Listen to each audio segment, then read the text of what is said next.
umugore ni ibindi nakwigurira radiyo aho kugira ngo uzane umugore wakwitongera umugore na flash ebyiri mbikuye mu mujyi nkabijyana mu rugo kuko nta cyiza cy'umugore nabonye isibye mama wanjye. Utekereza ko umuntu nibura we wakoze amafaranga we yahembwa iki? Umuntu wakoze amafaranga ntacyo yahembwe.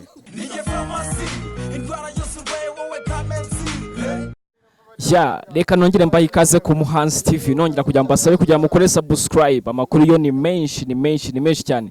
Uyu munsi twatembereye, twavuye muri bya bisate no nakwita ko ni bya showbiz. Turi kumwe n'abandi mu basore bakora akazi ka mechanic, baza gutangira batwibwira murana ko na abasore benshi dusaba kugira ngo cameraman atangire bose agenda batwereka ku murongo. Tubasanze mu kazi aho bari bagenda batwibwira amazina yabo, ariko tubatangira ku muntu usa nkaho abahagarariye ufite ni ino ni inyundo cyangwa iyi ni inyundo igorora imodoka mu gihe udashaka guhita uteza irangi ako kanya. Ariko bambwiye ko usanzwe ngo uranarapa. Turarapa. Uraririmba? Ndarapa nkanaririmba nivangavanga. Dutangira nk'abahanzi tangiye no dukubita kanu kagapera. Vanga izi mbyino vanga imikonyo vanga tuvanga imbyino z'iwacu namwe muri ku ndege tubyina imbyino z'iwacu vanga sha uyu munsi ubona ko mfite akanyamuneza arabyahize banze birakamo umunsi byabonetse. Uyu munsi zaniza zabonetse ari nyinshi, abakiriya baje bameze neza, bari gutanga ntizifatika uyu munsi yo mabona morale ari nyinshi. Uyu mujyana nabonye afite swaga nyinshi cyane. Papa wakwitanga ibintu byanje banyabanyita Alex. Yeah. Ubusanzwe hano mumaze mu gihe kingana gutukora. Maze n'imyaka 2 ari byo binunze mu kazi nkora. Ndi pointre urabona uko na ma design. Abana abahungu bose bari mu kazi. Nta kintu tudakora nta mfite kubita design. So uko nambaye gurye se ubunange wa ma design. Uyu muntu wese ugiye kuri scene mu kubita design. Nkino nebe se umushaka kuyikorera ikinebura. Iyo nebe urabona uko na manjurita black. Mfite kwita nyitera karara star gold. Mbese ibarushaka ryose ndari kuzanira. Reka tujye kuri uyu mugabo rwose ameze neza rwose, wanzuvuye no muri saa sita rwose ubanza wifashe. Saa sita tuba twavuyemo turameze neza, nturebe ikitimbusi ya bag bayuzuye. Wamaze kubyimba. Sana turuzuza akawunga nyinshi cyane nikwiriye twebwe. Ariko ubundi kano kazi ngo nagwa gakora utariye. Ubundi kano kazi ni akazi gasaba ingufu, abisaba ngurye kwanza ubone izo mbaraga zo gukora. Uyu mugabo bamwita Sarpong. Sarpong bimeze bite? Salama gara. Sarpong Mike. Sarpong Mike. Wabonye Sarpong? Yes. Sarpong ni zino waryibye he? Izina ntabwo naryibye. Biturutse ku mukinnyi ngiye wanyemeje bita Sarpong Mike. Ntabwo nigeze nigiye babwo naramubonye ndavuga uyu mukinnyi aturutse he. N'umunyegana nuwaheye. Ko abakubita ibitego by'imitwe. Naye ndavuga kubera ko nanjye mba kubita ibitego by'imitwe. Bana mba nifite kano kantu. Na kantu mba mvuye gukora. Kabereka kuri kamera bakarebe neza. Arakabona. Akaba kita baveti. Kuvuga ngo ni baveti y'imodoka iyo yacitse ndayisudira ntiwanayimenya to. Urabibona? Baje gukubita ikirira arangiriye. Design y'umukara. Kahite gasubira white original mukara. Harya nk'abantu batazi wenda hano ka baguette kabagayire ku modoka gahirera hagana he? Ka baguette ni baveti. Baveti. Gahera ku ipine y'inyuma. Biterwa n'uburyo design y'iyo bavete ibimeze. Hari iri imbere n'iri inyuma. Ubu iyi ngiyi ni imbere. Niyo mpamvu tuba tuyikoze ikagaruka bundi bushyi bakayisubizaho. Niko kazi kacu dukora twebwe, turasudira dukora icyo bita design. Uwo bamwita Sarpong. Reka njye ku musore nabonaga hano inyuma wambaye inuza ya Paul Kagame. Papa bimeze bite? Fresh ni fresh. Naribi. Banza ukunda umusaza wacu. Ndamwemera cyane. Harya bakwitana. Banyita Alex. Alex ariko banza none utari wagira ikintu ushyira mu ndo uyu munsi. Aracyari kare turacyari mu kazi. Subibona akazi abari kose. Reka njye kuri uyu mugabo mbona akazi rwose yagahereye mu gitondo nirangira cyari ifite. Papa wokora iki? Ngiye nkora mechanic. Nagorora atera n'amarangi. Kuva mu gitondo umaze gukora nk'imodoka zingahe? Mu gitondo hariyo natanze hakiri kare kuko nazindutse cyane. Boss yari yambwiye ko saa 3 agomba kujya mu kazi, biba ngombwa ko nzinduka nyirangiza kare nanjye. Papa urarapa cyangwa uririmba? Ntabwo uririmba cyangwa urarapa? Wanyegereye hano se tukavugana? Araninya. Ikano kazi kazamo igihe kingana gute? Aka kazi nkamazemo imyaka itatu. Imyaka 3 kuko nabanje gukina ruhago nza kuyihagarika mpita nza muri aka kazi kuko nize mekanike mu mashuri yisumbuye. Ufite umugore se? Nta mugore ndagira, ndacyari ingaragu. Yego. Ese ubwo ushatse kwisayidira bigenda bite? Iyo nshatse kwisayidira nawe urabyumva, mfite sheri wa undi uba uri ku ruhande hariya, nubwo tutarashakana ariko abahari. Abahari tu? Abahari kabisa. Ufite igitekerezo cyo kwamushyira mu rugo? Kubera akazi nkora igitekerezo cyo kirahari kabisa, kirahari na confidence nyinshi cyane. Bitarenze ubuhe mwaka? Okay, umwaka ntago ndawu precisa neza ariko biri muri gahunda rwose. Yego. Tugura imodoka umushyire mu rugo? Rwose kabisa nibyo bintu nshaka n'ubundi kuko nkora izaba boss nanjye ngomba kugura iyanjye tukajya mu mago yacu mutwaye pe no amahoni bana bameze neza cyane na bagenzi be bamubwira uba ku rugo rwiza cyane. Papa nageze hano bambwira ko ngo ukunda umuhanzi Radio ni muntu ni iki kuri wowe? Radio bwa mbere mumenya namumenye kuri Stade Amahoro baje gukora igitaramo. Kintu naramukundaga ariko icyatumye mukunda cyane yari afite igikomo ku kaboko, arakinaga uwo munsi cyaguye hagati yanjye turakirwanira nyiryama hejuru, barankandagira cyane birangira ngitsindiye, ndagenda nyimanika mu nzu, none uyu munsi ndacyagifite. Uko mbyutse ndamutekereza byatumye numva nta wundi mucuranzi nzajya numva, mpitamo kuzajya nkora music. Nahereye ku ngoma yitwa Missing Radio, niyo nahereyeho kugira ngo ninjire muri music nyarwanda kubera yaranyespiraga cyane radio. Ku munsi yitaba Imana mbese wabyumvishe gute? Niki kintu cyagukomye ku mutima? Uwo munsi ntago nahise mbyemera, byabaye ngombwa ko nifashisha ikoranabuhanga, njya ku YouTube, njya ku mafibi, ntangira kumusura no ku rubuga rwe, ntangira kubona amaposta ariho, niyo yatumye ntangira kugenda nemera ibya radio uko byagenze. Gusa nyine narabyakiriye ko buri muntu wese azaca muri iriya nzira. Gusa nyine nk'umuntu nakundaga byarambabaje cyane, nyine bituma nkora indirimbo izajya ituma ahora mwibuka. Iyo ndirimbo se basi buhariye wenda yabarageze nko kuri wande bakoranaga wenda wizo wenda ikaba yaramugezeho akayumva wenda iyo ndirimbo? Iyo ndirimbo kuko ifite groupe uko mugenzi wanjye daritwa Generation 90, turi gupanga mu mwaka uri kuza mu kwa gatatu igitaramo muri Uganda. Niyo dushaka kuzajya kuyibanza kwiririmbira bwa mbere ko turirimba mu Rwanda. Reka tumwifurize iruhuko ridashira. Uyu munsi mfite ikibazo nshaka kubabaza mwese, nakimenye mu gitondo, kiragira kiti ese umuntu wazanye amashuri we yize he? Uwo muntu wazanye amashuri ukeka ko yaba yarize? Umuntu wazanye amashuri by'ukuri naje ukuntu ngenye mbitekereza ku giti cyanjye, bwari uburyo bwo kugira ngo abashe kuba yajijura abantu akanakolonizwa abandi. We yize hehe noneho? We ni igitekerezo yagize. First of all yabanje kugira igitekerezo cyo kuntu ashobora kumanaginga abantu, akagira n'ikintu abafatisha kugira ngo bashe gufata abantu hari icyo bazanira. Papa, umuntu wowe wazanye amashuri ukeka ko yaba wenda yarize? Umuntu wazanye amashuri ngewe uko mbitekereza kuko imibare wigaga, utekereje ya biology wigaga, utekereje yaki, ukeka ko ibyo bintu byo we yabyigiye? nge ntekereje ko yavumbuye atigeze yiga kuko icyo gihe niko twabivuga, ariko yari afite mind original, aravumbura. Uko kuvumbura rero twebwe n'ibyo yagiye atwigisha, ariko we ntago yize niko mbitekereza. Gusa ikibazo cyo nuko yavumbuye byiza. Yavumbuye. Reka negereye umugabo rwose ugiye gukora ubukwe mu minsi mike, nawe mubaze ikindi kibazo. So ukorera amafaranga uva mu gitondo?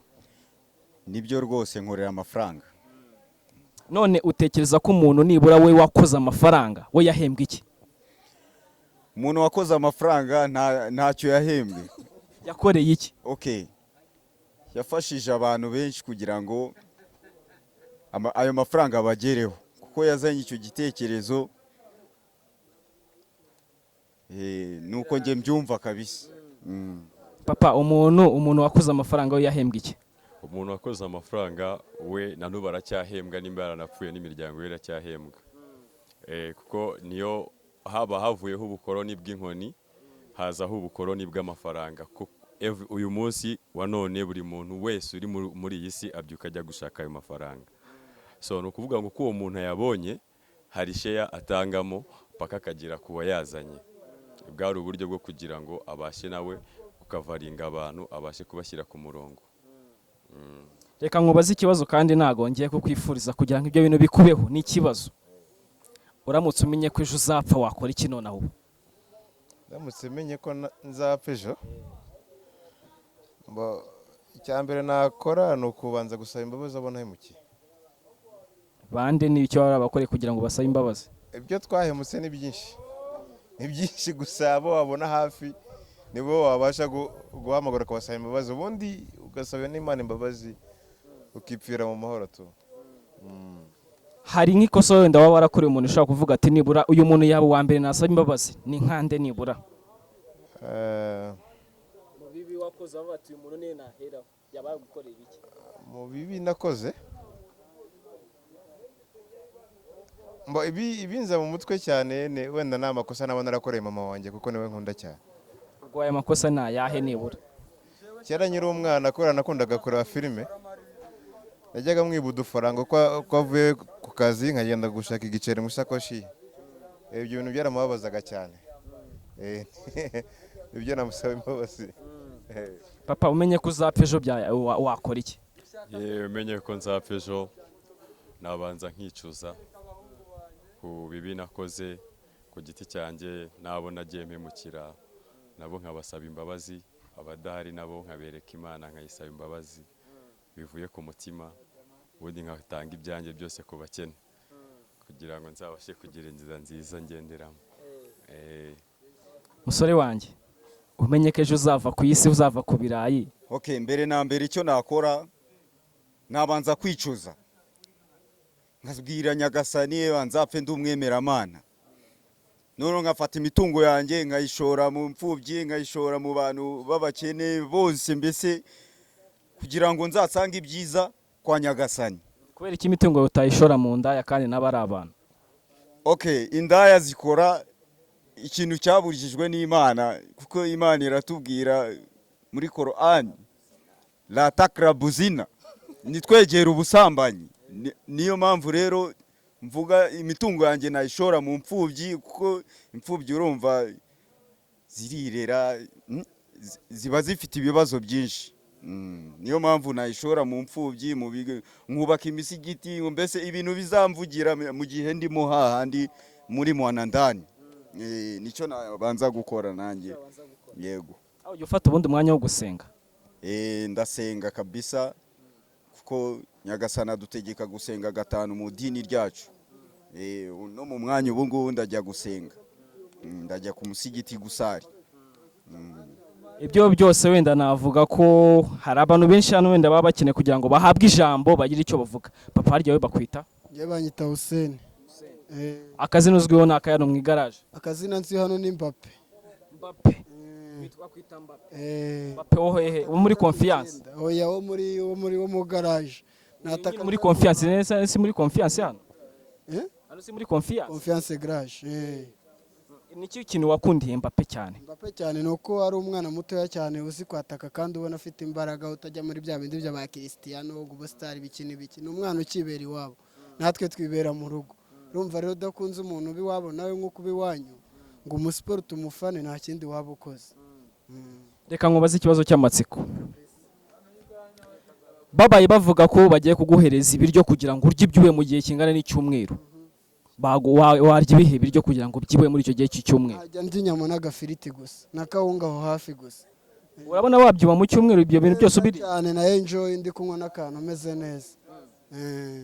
Ibyo byonyine kabisa, nta kindi, n'umutima mwiza no gusenga. Nese ko bajya bavuga ngo abagabo bafite abagore ngo babyibuha vuba, wowe kuki utakwifuza ko wabaga umugore? Umugore ni ibindi nakwigurira radiyo. aho kugira ngo uzane umugore wakwitongera umugore na flash ebyiri narara mbikuye mu mujyi nkabijyana mu rugo kuko nta cyiza cy'umugore nabonye usibye mama wanjye. ubwo mama we niwe miss kabisa niwe miss niwe ubahiga bose.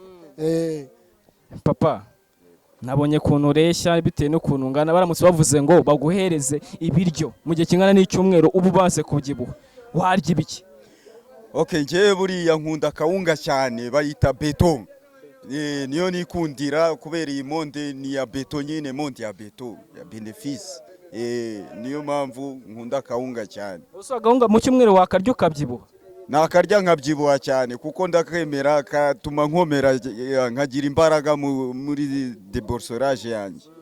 Sarpong yahageze bitewe n'ukuntu unanutse baramutse baguhaye nk'ibiryo mu gihe cy'icyumweru n'ibihe byo waryo ukaba umaze kubyibuha kabisungana nande ninde mugabo munini hara mu Rwanda ra urajya ngo senzangana na kaburimbo mugabo bita kaburimbo uramuzi yicara mu ntebe intebe paka nta nubwo yenda avuna intebe imunsi ebyiri ku munsi ubwo urashaka kugira ngo nzangana na kaburimbo oya ahubwo reka nkwereke sera kuntu meze yenda bishimira Imana koko ishobora kwiyabuta ahantu gutya mpuye n'akabazo twebwe turabatipe tushaka no kugenda tugasanga ahantu baduteze. Sarpong reka ngo bazi ikibazo cy'amatsiko bajya bavuga ko abagabo bagufi abagore babasuzugura we nta mugore wagusuzugura? Kada umva ngubwire umugore yaba munini yaba mutoya bundi ndasubiza ijambo rya mutipe akubwiye ati aho kugira ngo azane umugore yagura radio na flash. Icyo kintu rero nanjye naragitunganyije. Ufite umugore? Reka da nifite radio yanjye nkubita amatwi nkumva ibyishimo ni byinshi cyane kandi umugore ntabwo yagusetsa nkuko radio yagusetsa. Uzumve KFM ibinigu n'udafite flash iraguha neza umuziki uko wumva neza. Ivuga ngo Kiss FM iruta umugore. KFM iruta umugore 100%. Kuko iyo ndyamye ku buri nkayumva nayo numva buri gutembera. Radio nayo mwaryamana? Radio ntabwo mwaryamana. Radio uyestara pembeni uburiro ukabuzana mu cyumba. Radio nayo ukayishyira kuri systeme yayo kuburyo izagikubita ikagusaba mu cyumba kandi ukumva ijyana ni fresh. Kandi umugore ntabwo yagusetsa gutya reka da. Nugura gusaba ubwati mase nk'igihumbi. Nawe wenda wakubiswe cyangwa uragifite ariko ni wakimuha. Niyo mpamvu radio rero ntabwo idusaba cyane. Idusaba umuriro gusa mu mazu tubamo. Niyo mpamvu rero dukunda radio kurenza abagore. Guys, tusoza ikiganiro cyacu ndagira ngo wenda buri muntu wenda agende ndatubwire wenda muntu mbere afite agenda atubwire mu cyo yifuza wenda kuzaba wenda maze kuba cyo wenda mu genda kingana n'imyaka 2 iri imbere wenda bitewe no ko mukora. Wifuza kuzaba wenda umaze kugira kuri rwego? Ikintu cya mbere muri iyo myaka 2 numva nashaka kuzaba ngezeho ni gutera imbere mu kazi kanjye nkaba mfite igaraje ryanjye ridakanakodesha nkuko hano amakodesha. Ikindi ni ukuzaba afite umuryango. Ikindi cya kabiri kuzaba mfite ubushobozi buciriritse butari hejuru butari no hasi. Nta bindi byifuzo ngira muri njye. Harya ni wambwiye kuzaba maze gushyira umugore mu mago? Yego nibyo kabisa. Umugore ndamushaka kabisa ngomba kumushyira mu mago. Wowe uzaba umaze kugera kuki? Yewe icyo nifuza njye nk'umubyeyi njye mfite umudamu n'umupapa ngewe bafashe neza bamake. Icyo nifuza no kubona umuryango wanjye uriho neza abana banjye biga mfite akazi mbese mbaha buri kimwe cyose bakeneye. Byose nta wundi muntu ushaka kugira ikintu wenda ko atangaza papa ni sawa usanzwe basanzwe banyita Bishop. Urabwiriza? Oya ntago mbwiriza ariko ngerageza kuba nabwiriza inama zo mu garage. Izi nama zose ngazi fata mikoro zibwiriza fata mikoro oya mu by'ukuri cyambere kiba kibashe kuba cyadushimisha nukuntu umuhanzi TV wawe yashe ko yatugendera akadusura nicyo kintu cyambere mbashe kuba namushimira. Kandi mu by'ukuri uko tubashe kuba twashima nkaba mbashe kuba nishimiye mwebwe mwabashe kuba mwadusura kandi n'aba n'izi nama zacu zikaba zibashe kuba zabegera nta cyiza nkabyo rwose pe kuri ibi bikorwa byacu nabyo bari kubasha kuba batugezaho ni byiza cyane. Ni byiza cyane mu by'ukuri. reka tubashimire murakoze cyane ufite akantu reka tubuheze n'ijambo bari babashije akabazo kavuga ati wowe muntu urumva wifuza kuzaba umeze ute mu myaka 2 cyangwa n'indi izakurikiraho ikintu jewe nshaka ko naba nabaye cyo nk'akazi dukora je numva icyifuzo cyanjye nubwo twanze abagore ariko abagore nabacu muri iyo myaka 3 yenda nzaba ifite nk'umudamu ariko none ufite transport igomba nko kumvana nko mu rugo kageza nko kwijo Sarpong ubundi ufite imyaka ingahe jewe mfite imyaka 30 ndayiguha kabisa nese ubu nagora wagura radio ko numvisha ushaka radio cyane nabwo ko yuzuye nyumbani none muri icyo gihe tukaba dufite ka transport katuvana mu rugo kakatugeza nko kwijobu tukabona ubufasha bwiza nk'ubwo nibyo nifuza ariko tukamenya n'Imana kuyisenga ko Imana niyo ibikesha byose ariko muranyumvira Sarpong mukanya ngashaka radio mukanya ngo arashaka imodoka ngo mukanya ngo azashaka umugore murumva ibyo bintu byo ari byo ibyo bintu mu myaka 5 birashoboka mu myaka 5 ko muri bimwe ndabifite iyo radio irahari ntabwo nifuza nabisabye n'Imana kuko Imana niyo iduha byose radio narayibonye nyagasani yarayimaye iyo rero ubwo niyo Imana yaguha dukeneye n'ibindi bikorwa Imana izaduha kuko dukeneye n'imodoka izatuvana iwacu yega dukora akazi turi n'amashoferi burya dukora ibintu by'imodoka ubundi ujya usenga Sarpong senga ku munsi iyo mbyutse ndanasenga niyo muye n'umuntu afite ikibazo nababwa ati akira nawe tu ayo ni amasengesho ariko nitubwo tutajya mu rusengero cyane burya twese ntabwo twajya mu rusengero ariko turasenga tukagira n'imigisha tugaha n'abantu bacu icyo ni kintu kandi Imana ibashime ahantu hose mugenda muko Imana ibarinde kabisa mujye mwidepurana hano ni mu Biryogo muzamuhasanga utuntu n'utundi niko mutasanga nk'abakobwa bo mu igaraje hano nabo murabagira ni imvange turazifite kabisa ku izina ry'Imana murakoze cyane